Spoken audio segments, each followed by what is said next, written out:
Mēdz teikt, ka pirmais iespējas ir svarīgs un nozīmīgs. Šodien jaunajam izglītības ministram Vjačeslavam Dombrovskim bija iespēja sevi parādīt skolotāju aktīvākajai daļai Latvijas izglītības un zinātnes darbinieku arotbiedrībai.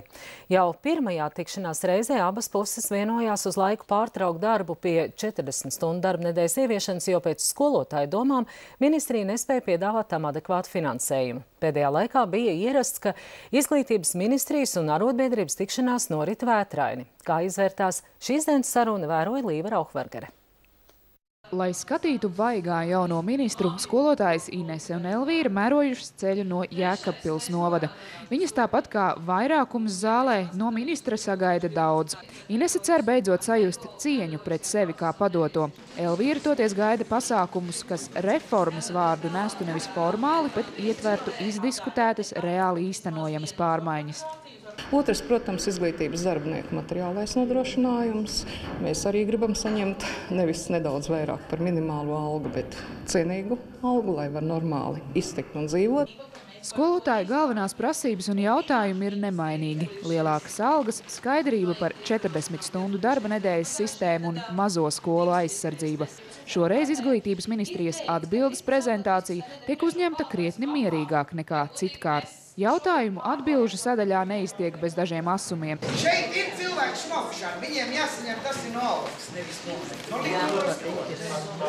Taču vairāk skolotāji Latvijas televīzijai pēc tikšanās atzīst, atmosfēra bijusi veselīgāka. Šeit bija mazliet tāda tolerance, tāda prasme uzklausīt, prasme iedziļināties un prasme no ministra puses. Un arī nebija tā, ka pret sevi nevērst tādas negatīvas emocijas.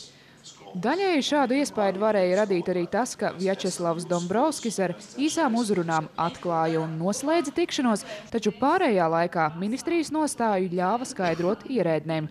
Tikmēr pats Dombrovskis pa laikam ieslīga individuālās pārunās ar arotbiedrības vadītāju Ingrīdu Mikiško, kas publiskās tikšanās reizēs ar iepriekšējo ministru nebija vērojams bieži.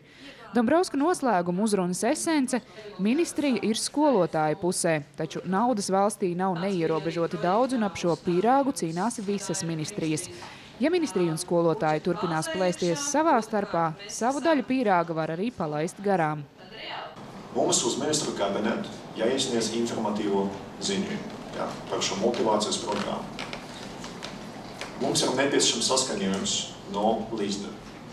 Ja mēs nedabūsim šo saskaņojumu, tad visu administratīvu iemeslu dēļ mums būs ļoti grūti cīnīties par finansējumu nozarei nākamajam gadam.